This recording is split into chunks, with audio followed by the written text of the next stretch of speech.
Fique por dentro das principais discussões que impactam seus investimentos e das análises de nossos especialistas sobre as movimentações do mercado financeiro. Falando nisso, nosso encontro é toda manhã, logo após a abertura do mercado.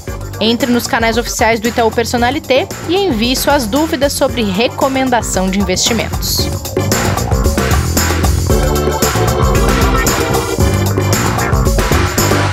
Bem-vindas, bem-vindos ao Investidor em Foco. Hoje é dia de aula com o professor Martim Iglesias. Não saiam daí, porque acabou a semana do planejamento financeiro, mas a gente ainda vai falar nesse assunto na aula de hoje. Kleber, tudo bem por aí? Tudo bem, e você? Bom dia. Tudo bem também.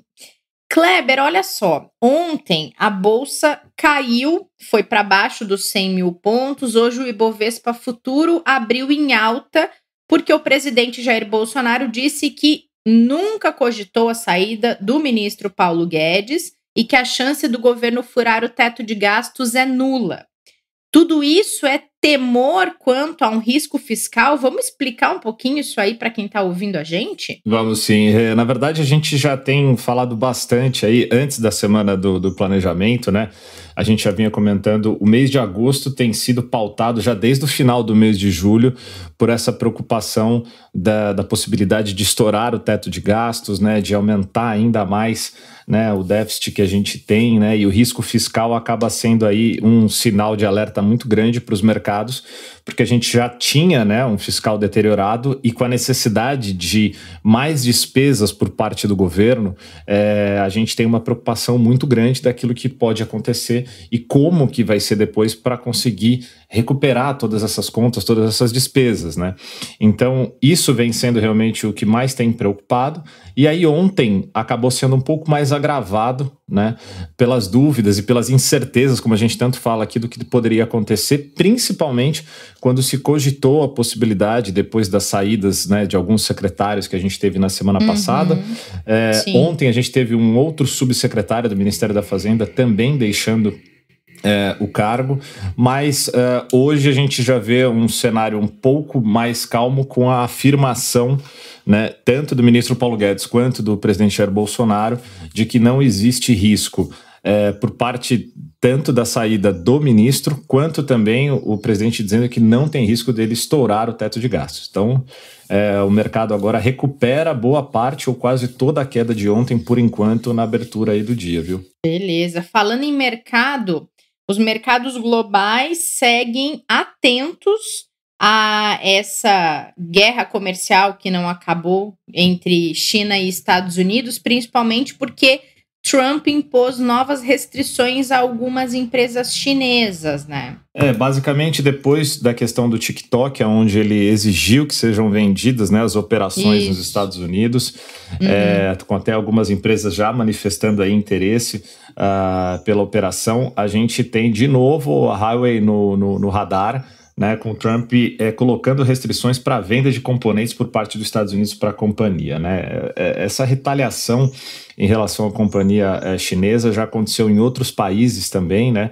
E volta a ser aí um pano de fundo de mais um capítulo dessa, se a gente pode chamar novela, né?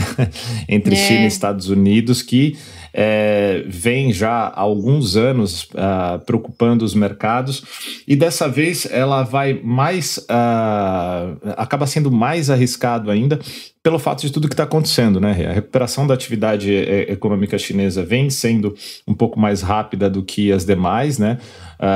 O Trump vem tomando medidas junto com o governo norte-americano de proteção à informação de dados deles, essa é a grande preocupação, né?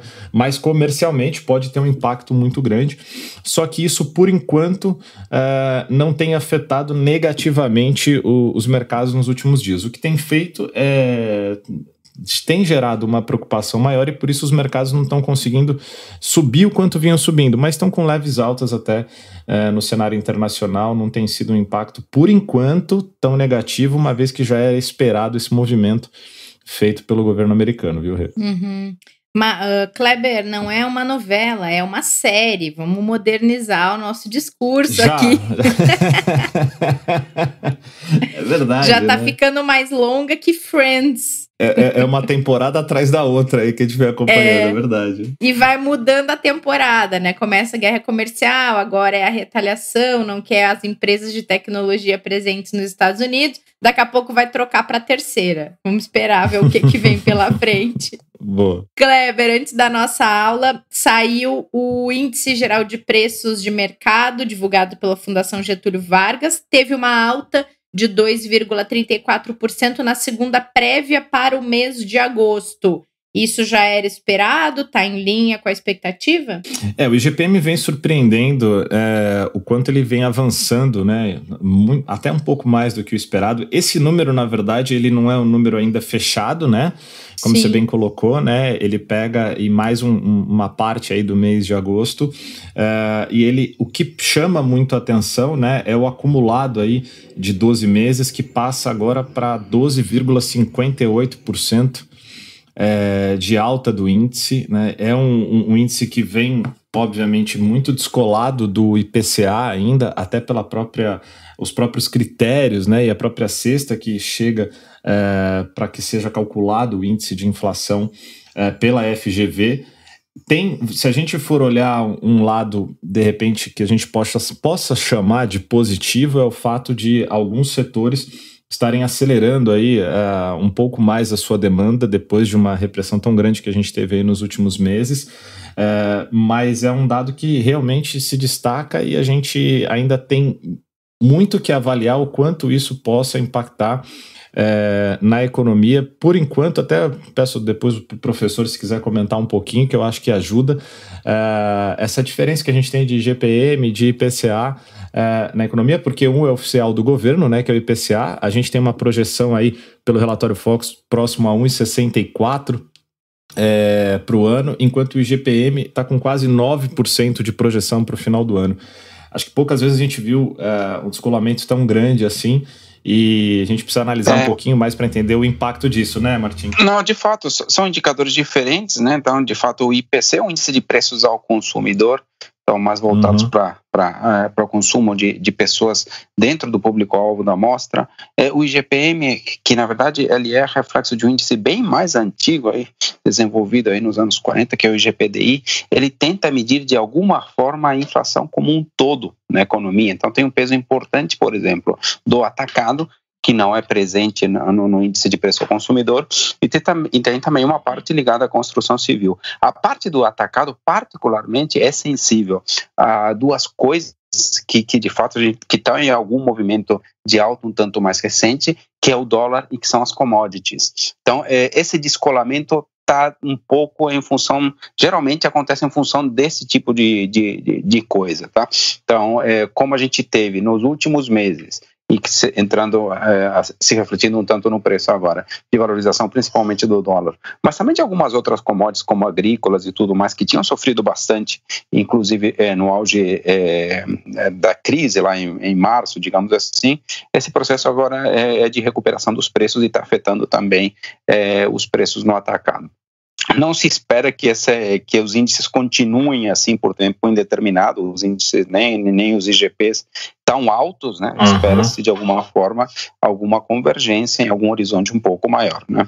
Muito bem, Martim. Obrigada e bom dia para você. Hoje é dia de aula, já começamos com uma aulinha. Sim. Comentando aí, sem dar bom dia aí. Tava na beira do campo, já entra no jogo, né? O professor ouviu ali oportunidade de explicar, de dar uma aulinha sobre outra coisa, já vai com tudo, né? Muito bom, Martim. E para quem não sabe, né, Rê, o Martim, a gente chama de professor, porque é professor, inclusive da Fundação Getúlio Vargas, que mede o IGPM. Exatamente. Né? É verdade, então a aula lá já faz 12, 13 anos em alguns cursos de pós-graduação, né, principalmente da Escola de Economia da Fundação. Que legal, muito bom.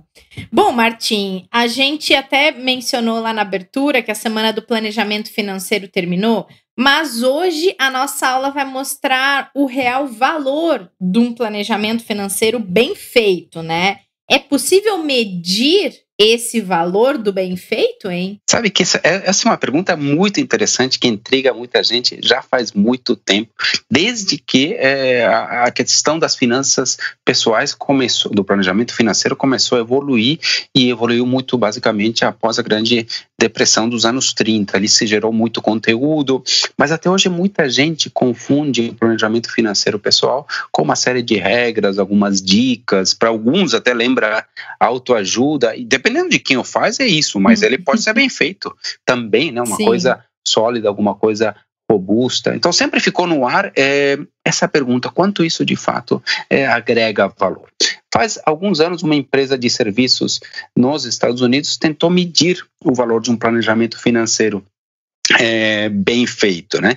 E é uma empresa cujo nome aí é Morningstar, que atua também no Brasil.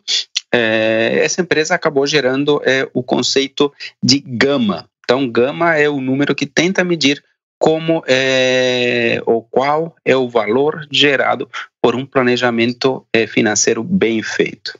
Uhum. Né? Professor, esse que é o artigo alfa, beta, gama que se fala no mercado?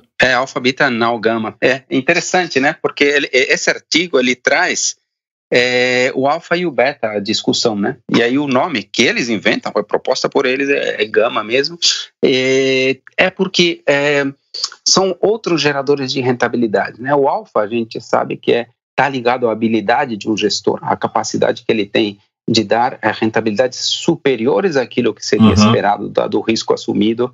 É difícil gerar alfa, a gente sabe que não é todo mundo que consegue gerar alfa. Alguns teóricos até dizem que o alfa no longo prazo, na média, é zero.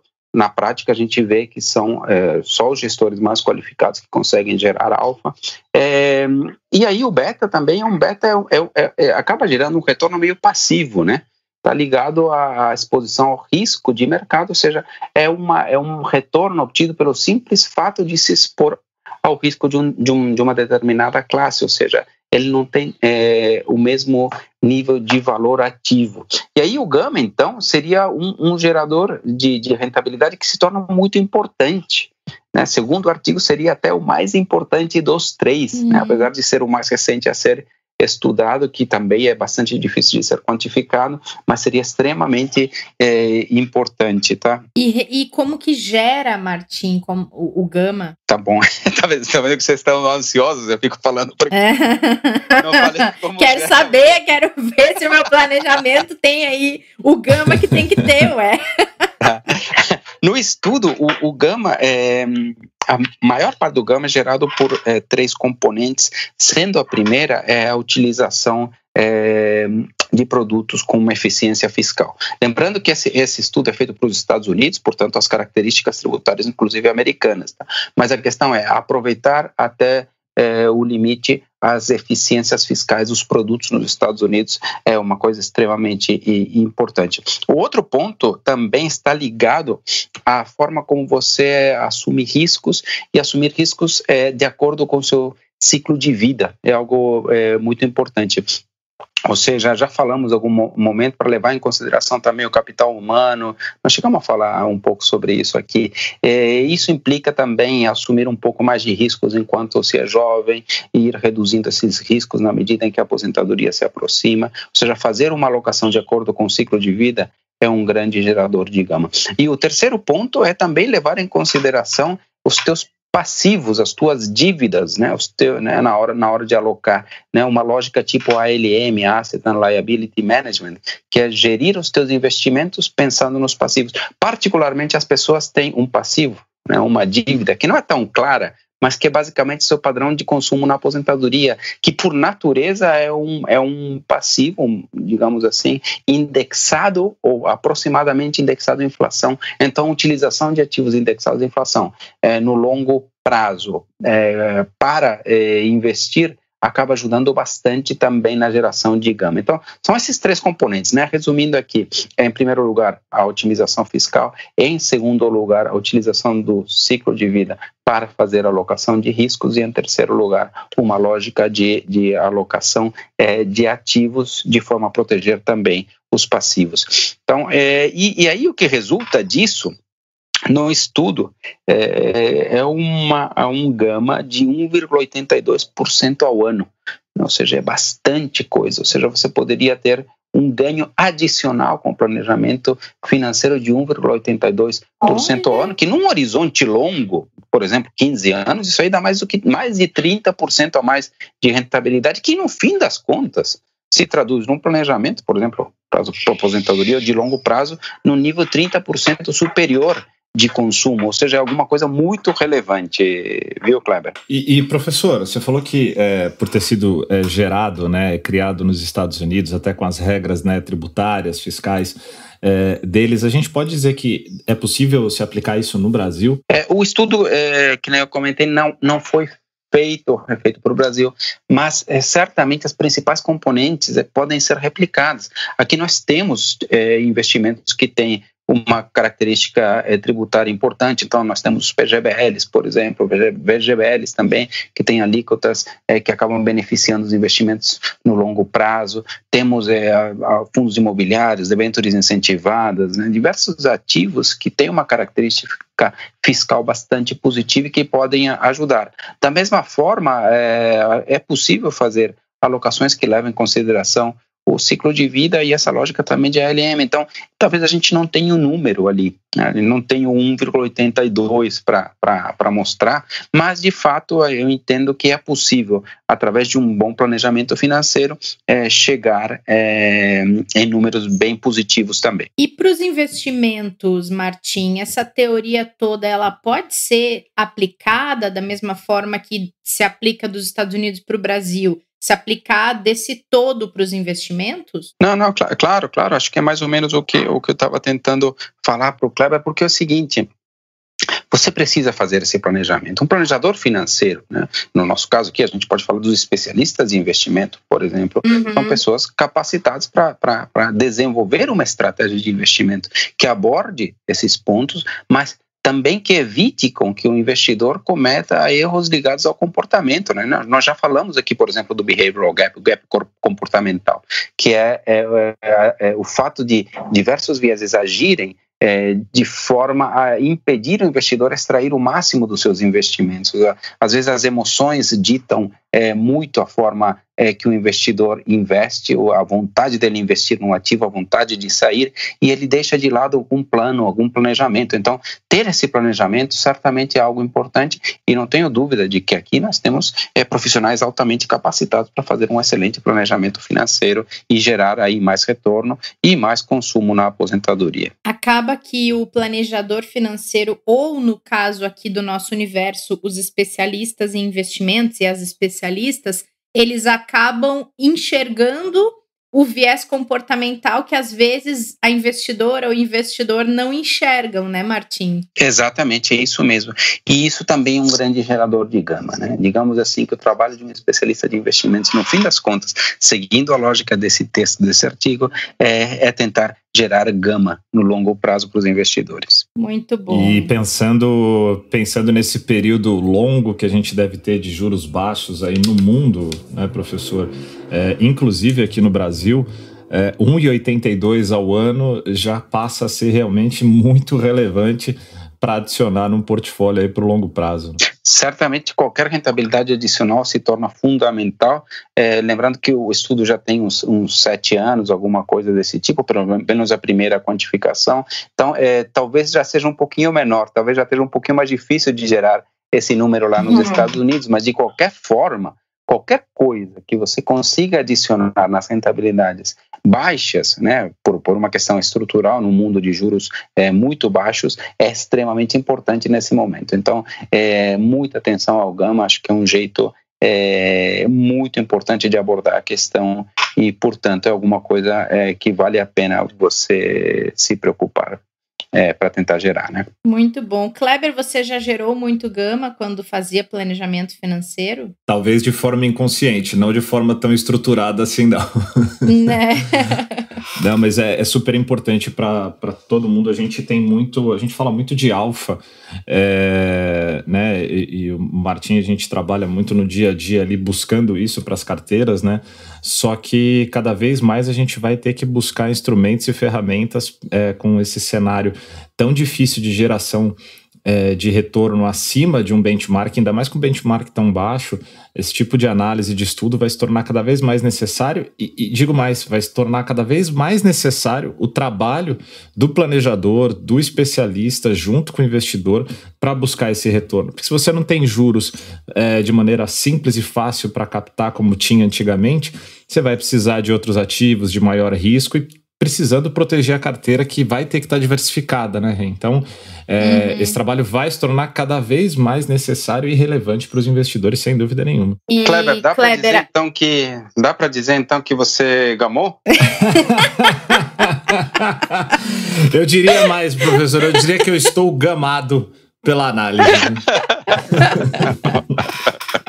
Muito bom, Martinhas. Aí você ganhou. Tá bom. Muito bom. Valeu, meninos. Obrigada. A gente se encontra na semana que vem. Gamados. Obrigado. Valeu, um abraço. Outro. Obrigada para vocês que acompanharam este episódio. Amanhã tem mais. Não esqueçam da live de hoje, que vai responder dúvidas de investidores e de investidoras. Aproveitem se vocês tiverem as suas dúvidas para tirar com nossos especialistas hoje. E se quiserem, podem deixar também nos comentários dos episódios do podcast no YouTube, que a gente vai arrecadando os comentários de vocês e vai solucionando essas dúvidas ao longo dos nossos episódios. Cuidem-se, protejam-se. A gente se encontra amanhã. Fique por dentro das principais discussões que impactam seus investimentos e das análises de nossos especialistas sobre as movimentações do mercado financeiro. Falando nisso, nosso encontro é toda manhã, logo após a abertura do mercado. Entre nos canais oficiais do Itaú Personalité e envie suas dúvidas sobre recomendação de investimentos.